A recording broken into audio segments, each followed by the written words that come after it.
سبح اسم ربك الأعلى الذي خلق فسوى والذي قدر فهدى والذي أخرج المرعى فجعله غثاء أحوى سنقرئك فلا تنسى إلا ما شاء الله إنه يعلم الجهر وما يخفى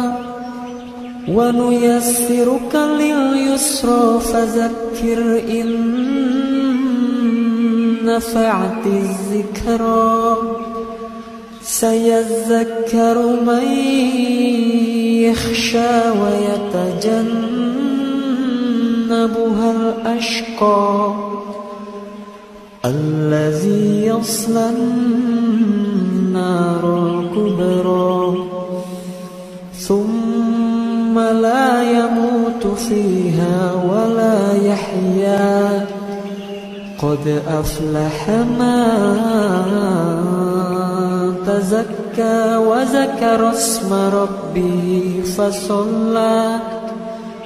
بل تؤثرون الحياة الدنيا والآخرة خير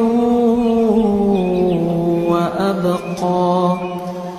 إن هذا لفي الصحف الأولى